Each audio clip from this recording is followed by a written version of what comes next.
NSSനെ അനുനയിപ്പിക്കാനുള്ള നീക്കം തുടരുകയാണ് കോൺഗ്രസ്. തിരുവഞ്ചൂർ രാധാകൃഷ്ണൻ പെരുന്നയിലെത്തി NSS ജനറൽ സെക്രട്ടറിയുമായി കൂടിക്കാഴ്ച നടത്തി. സൗഹൃദ സന്ദർശനമാണെന്നതാണ് തിരുവഞ്ചൂർ രാധാകൃഷ്ണൻ പക്ഷേ പിന്നീട് വിശദീകരിച്ചത്. നേരത്തെ ഇന്നലെ PJ കുര്യനും കൊടിക്കുന്നിൽ സുരേഷും NSS ആസ്ഥാനത്ത് എത്തിയിരുന്നു. അതിന് പിന്നാലെയാണ് തലമുതിർന്ന കോൺഗ്രസ് നേതാവ് തിരുവഞ്ചൂർ രാധാകൃഷ്ണൻ പെരുന്നയിൽ NSS ആസ്ഥാനത്തേക്ക് ചർച്ചകൾക്കായി എത്തിയത്.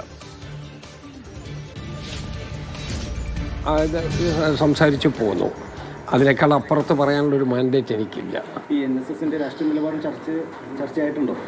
ഇല്ല, അതാ ഞാൻ പറഞ്ഞത്, അത് പറയാനുള്ളൊരു മാൻഡേറ്റ് എനിക്കില്ല. ഞാൻ ഇന്നലെ അവിടെ പോയിരുന്നു, ഞാൻ അദ്ദേഹത്തെ കണ്ടു, സംസാരിച്ചു. അവരെടുത്ത നിലപാടുകൾ വളരെ കൃത്യതയോടുകൂടി ബഹുമാനത്തോടു കൂടി കാണുന്നൊരു വ്യക്തിയാണ് ഞാൻ. കാരണം അവർ ശബരിമല സംബന്ധിച്ച് ഒരു നിലപാടുണ്ട്, അതെല്ലാം ബഹുമാനത്തോടു കൂടി നമ്മൾ കാണണം. മാത്രമല്ല, ഒരു പൊസിഷൻ എടുക്കാനുള്ള എല്ലാ സ്വാതന്ത്ര്യവും നായർ സർവീസ് സൊസൈറ്റിക്കുണ്ട്. അതുകൊണ്ട് നമ്മൾ അതിനകത്ത് കയറി ആഭ്യന്തര കാര്യങ്ങളുടെ അഭിപ്രായം പറയുന്നത് ശരിയല്ല. അത് കൃത്യതയോടുകൂടി മുന്നോട്ട് പോകാനുള്ള പരിപക്വമായ ഒരു ലീഡർഷിപ്പ് നായർ സർവീസ് സൊസൈറ്റിക്കുണ്ട്. അതവർ ആ നിലയിൽ ചെയ്യുകയും ചെയ്യും. അങ്ങനല്ലല്ലോ, എല്ലാ കാര്യങ്ങളും പറയാൻ പറ്റുമല്ലോ. എല്ലാ കാര്യങ്ങളും നമ്മൾ പോയി കണ്ടു, ഒരു ആശയവിനിമയം നടത്തി, അതെല്ലാം ആളുകൾക്ക് അറിയാവുന്നതുമാണ്. അദ്ദേഹത്തോട് നമുക്ക് സംസാരിക്കാനുള്ള കാര്യങ്ങൾ നമ്മൾ സംസാരിക്കുകയും ചെയ്തിട്ടുണ്ട്. പക്ഷേ അതിനേക്കാൾ അപ്പുറത്തേക്ക് പറയാനുള്ളൊരു മാൻഡേറ്റ് ആശയവിനിമയം നടത്തി, കറക്റ്റായിട്ട് നടത്തി. പിന്നെ അതിൻ്റെ പോസിറ്റീവ് നെഗറ്റീവ് എന്നുള്ള വശത്തെക്കുറിച്ചില്ല. കൺസിസ്റ്റൻ്റ് ആയിട്ടൊരു സ്റ്റാൻഡ് നായർ സർവീസ് സൊസൈറ്റിക്കുണ്ട്. ശബരിമലയെ സംബന്ധിച്ച് വളരെ കൃത്യമായി ഒരു സ്റ്റാൻഡുണ്ട്. അത് ഇന്നും ഇന്നലെയല്ല.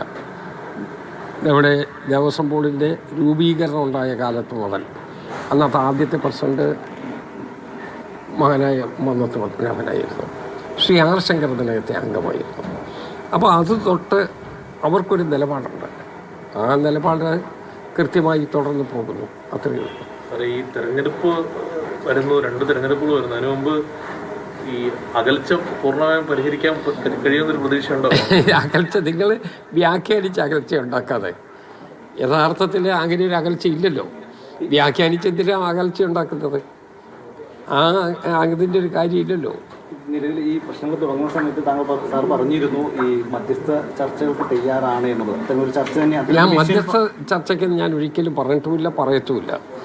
കാരണം നായർ സർവീസ് സൊസൈറ്റിക്കായിട്ട് ഒരു മധ്യസ്ഥ ചർച്ചയുടെ ആവശ്യമില്ല എന്നുള്ളതാണ് എനിക്കുള്ള അനുഭവങ്ങൾ പറയുന്നത്. ഷിനോജ് ജസ്റ്റിയാണ് വിവരങ്ങളുമായി ചെന്നത്. ഷിനോജ്, പെരുന്നയിൽ തിരുവഞ്ചൂർ രാധാകൃഷ്ണൻ എന്തിനെത്തി? അദ്ദേഹത്തിന്റെ വാക്കുകളിൽ അക്കാര്യം വ്യക്തമാണ്. ഔദ്യോഗികമായി UDFന് വേണ്ടി, കോൺഗ്രസിന് വേണ്ടി അദ്ദേഹം ചർച്ചകൾക്കായി എത്തിയതാണ്. അദ്ദേഹത്തിന് പറയാൻ കഴിയുന്ന കാര്യങ്ങൾ, പുറത്ത് പറയാൻ കഴിയുന്ന കാര്യങ്ങൾ മാത്രമേ വളരെ സൂക്ഷ്മതയോടുകൂടി അദ്ദേഹം വിശദീകരിച്ചിട്ടുള്ളൂ.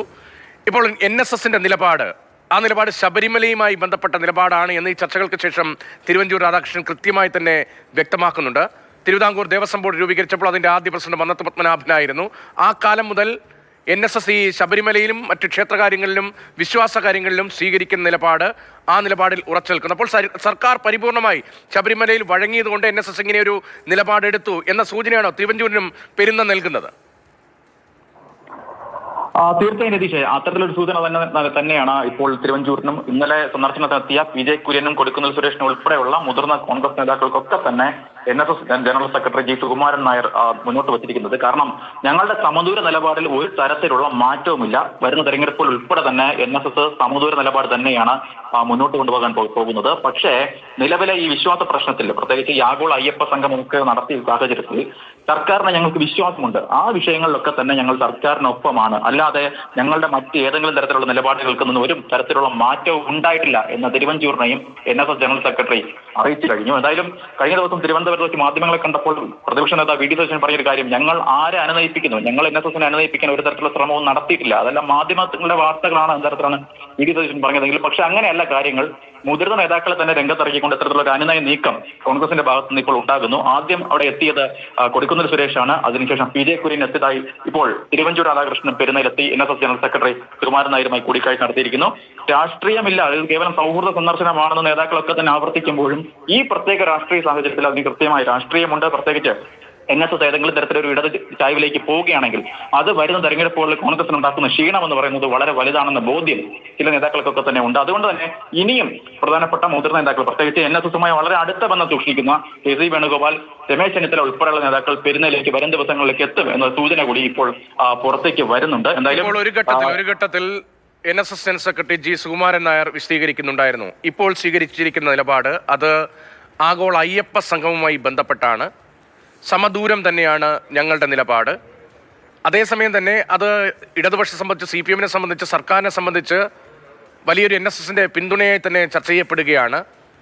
അപ്പോൾ ഒരു ക്ലാരിറ്റി വരുത്തൽ ഇനിയും പെരുന്നയിൽ നിന്നുണ്ടാകും എന്ന് പ്രതീക്ഷിക്കേണ്ടതുണ്ടോ? അത്തരമൊരു പ്രതീക്ഷ ഇപ്പോൾ ഇടതുപക്ഷത്തിന് അനുകൂലം എന്ന തരത്തിൽ വന്ന ഈ പ്രതികരണങ്ങൾ, അക്കാര്യത്തിൽ കൂടുതൽ വിശദീകരണങ്ങൾ, സ്പഷ്ടീകരണം അത് പെരുന്നയിൽ നിന്നുണ്ടാകും എന്നൊരു പ്രതീക്ഷ കോൺഗ്രസ് നേതാക്കൾക്കുണ്ടോ, തിരുവഞ്ചൂർ ഉൾപ്പെടെയുള്ളവർക്കുണ്ടോ? ആ നിലപാടിലേക്ക് കുറെ കൂടെ അനുകൂലമായൊരു സമീപനത്തിലേക്ക് കോൺഗ്രസിനോട് അങ്ങനെ ഒരു നിലപാട് വിശദീകരണം ഉണ്ടാകുമെന്ന് പ്രതീക്ഷിക്കുന്നുണ്ടോ?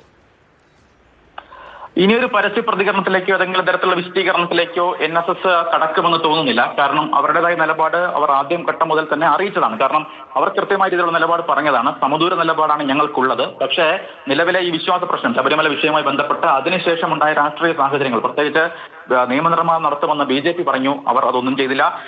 കോൺഗ്രസ് ഈ വിഷയത്തിൽ കൃത്യമായ രീതിയിൽ ഒരു കള്ളക്കളിയാണ് നടത്തിയത്, വിശ്വാസികളുടെ ഭാഗത്താണെന്ന് പറഞ്ഞ് വോട്ട് മാത്രം ലക്ഷ്യം വെച്ചുകൊണ്ടാണ് കോൺഗ്രസ് അതിനെ മുന്നിൽ കണ്ടത്. പക്ഷേ വേണമെങ്കിൽ സ്ത്രീകളെ അവിടെ കയറ്റാമായിരുന്നു, പക്ഷേ സർക്കാർ അത് ചെയ്തില്ലല്ലോ. അതുകൊണ്ട് തന്നെ അതിനുശേഷമുള്ള നടപടികൾ, പ്രത്യേകിച്ച് ആഗോള അയ്യപ്പ സംഘം ഉൾപ്പെടെ നടത്തി ഒരു ശുദ്ധികലശം സർക്കാരിന്റെ ഭാഗത്ത് ഉണ്ടാകുമ്പോൾ അതിന് ഞങ്ങൾക്ക് വിശ്വാസമുണ്ട്, സർക്കാരിന് ഞങ്ങൾക്ക് വിശ്വാസമുണ്ട് എന്ന് തന്നെയാണ് NSS പറയുന്നത്. അല്ലാതെ നല്ല രാഷ്ട്രീയ ബോധ്യമുണ്ടല്ലോ, NSS രാഷ്ട്രീയ ബോധ്യമുള്ള സമുദായ സംഘടനയായിരുന്നല്ലോ നേരത്തെ. NDP ഉൾപ്പെടെ NDP എന്ന രാഷ്ട്രീയ പാർട്ടി അത് NSSന്റെ ആശീർവാദത്തോടു കൂടിയാണ് വന്നത്. മാത്രമല്ല കേരള കോൺഗ്രസിന്റെ രൂപീകരണം, അതിനുശേഷമുള്ള കേരള കോൺഗ്രസിന്റെ തിരഞ്ഞെടുപ്പ് നേട്ടങ്ങൾ, അവയിലുമൊക്കെ NSSനെ നേരിട്ടും അല്ലാതെയുമൊക്കെ വലിയ പിന്തുണയുണ്ടായിരുന്നു. മധ്യകേരളത്തിന്റെ രാഷ്ട്രീയത്തിൽ പ്രത്യേകിച്ചും അക്കാര്യത്തിൽ വലിയ പ്രസക്തി ഉണ്ടായിരുന്നു. അപ്പോൾ രാഷ്ട്രീയമായി ഇടതുപക്ഷത്തിന് അനുകൂലമാണ് NSSന്റെ നിലപാട് എന്നത് വ്യാഖ്യാനിക്കുമ്പോൾ, ചർച്ച ചെയ്യപ്പെടുമ്പോൾ, അക്കാര്യത്തിൽ വിശദീകരണം ഇല്ല എന്ന് പറയുമ്പോൾ സമദൂരത്തിലെ ശരിദൂരം, അതേക്കുറിച്ച് എപ്പോഴും പെരുന്നയിൽ നിന്ന് പ്രസ്താവനകൾ വരാറുണ്ട്. അപ്പോൾ സമദൂരത്തിലെ ശരിദൂരം ഇക്കുറി നിയമസഭാ തെരഞ്ഞെടുപ്പിലേക്ക് പോകുമ്പോൾ അത് CPM-നൊപ്പമാണ് എന്ന് തന്നെ വ്യാഖ്യാനിക്കേണ്ടി വരില്ലേ, എന്ന് തന്നെ കരുതേണ്ടി വരില്ലേ അക്കാര്യത്തിൽ വിശദീകരണം ഉണ്ടാകാതെ പോകുമ്പോൾ? NSSന്റെ മനസ്സ്, കാരണം നേരത്തെയുള്ള തെരഞ്ഞെടുപ്പുകളിൽ സമദൂര നിലപാട് NSS പ്രഖ്യാപിക്കുന്ന സമയത്ത് പോലും NSSന്റെ മനസ്സ് അത് കോൺഗ്രസിനൊപ്പമായിരുന്നു. അത് NSSന്റെ ചരിത്രം നമ്മൾ പരിശോധിക്കുമ്പോൾ നമുക്ക് മനസ്സിലാവുന്ന കാര്യമാണ്. പക്ഷേ കഴിഞ്ഞ ഈ നിലവിലെ ഈ ആഗോള അയ്യപ്പ സംഗമം നടക്കുന്നു, അതിന് പിന്നാലെ ഇത്തരത്തിലൊരു നിലപാട് മാറ്റം സർക്കാരിന്റെ ഭാഗത്തു നിന്നൊപ്പം ആ നിലപാടിലേക്ക്, NSSന്റെ നിലപാടിലേക്ക് സർക്കാർ എത്തുന്നു എന്ന് പറയുന്നതാണ് കൂടുതൽ ശരി. അങ്ങനെ എത്തുന്ന സമയത്ത് സ്വാഭാവികമായും അവർക്കൊപ്പം നിൽക്കുന്നത് NSS തന്നെയാണ്. കാരണം അത്തരത്തിലൊരു നിലപാട് മാറ്റത്തിലേക്ക് സർക്കാർ മാറുമ്പോൾ ഞങ്ങൾ വിശ്വാസികൾക്കൊപ്പമാണ് സർക്കാർ എന്ന് പറയുമ്പോൾ ആ സർക്കാരിനെ ഞങ്ങൾ വിശ്വസിക്കുന്നു എന്നൊരു നിലപാടാണ് NSS സ്വീകരിച്ചിരിക്കുന്നത്. എന്തായാലും ഈ വിഷയം ഒരു തെരഞ്ഞെടുപ്പ് വരെ മുന്നോട്ട് കൊണ്ട് പോവുകയാണെങ്കിൽ അതിന് സ്വാഭാവികമായും ഒരു ബെനിഫിറ്റ് ഉണ്ടാക്കാൻ പോകുന്നത് സ്വാഭാവികമായും അത് LDF-ന് തന്നെയാണ്. കാരണം അതാണ് വളരെ പ്രധാനപ്പെട്ട പോയിന്റ്. ഈ നിലപാടിലാണ് ഇപ്പോൾ സമദൂരത്തിലെ ശരിദൂരം, അത് അയ്യപ്പ സംഘവുമായി ബന്ധപ്പെട്ട് സർക്കാരിനോട് ശരിദൂരം സ്വീകരിച്ചു എന്ന പ്രതികരണം, ആ പ്രതികരണം അതേ നിലയിൽ നിലനിൽക്കുകയാണെങ്കിൽ അതിന്റെ ആനുകൂല്യം ഈ തദ്ദേശ തെരഞ്ഞെടുപ്പിൽ സ്വാഭാവികമായും ഇടതുപക്ഷത്തിന് അനുകൂലമാകും. ആ ആശങ്കയുടെ തുടർച്ചയായിട്ടാണ് ഇപ്പോൾ മുതിർന്ന നേതാവ് തിരുവഞ്ചൂർ രാധാകൃഷ്ണനെ നേരിട്ട് പെരുന്നയിലെത്തി ആശയവിനിമയം നടത്തിയിരിക്കുന്നത്. പക്ഷേ ചർച്ചകളിൽ അങ്ങനെ വലിയ പുരോഗതി ഉണ്ട് എന്ന അദ്ദേഹത്തിന്റെ വാക്കുകളിൽ സൂചനയില്ല. വളരെ സൂക്ഷ്മതയോടുകൂടി ഏതെങ്കിലും തരത്തിൽ NSSനെ പ്രകോപിപ്പിക്കാത്ത തരത്തിലായിരുന്നു അദ്ദേഹം G. സുകുമാരൻ നായരെ സന്ദർശിച്ച ശേഷം പുറത്തേക്ക് വന്നപ്പോൾ മാധ്യമങ്ങളുമായി സംസാരിച്ചത്. ഷിനോ ജസ്റ്റിയാണ് ആ വിവരങ്ങൾ നൽകിയത്.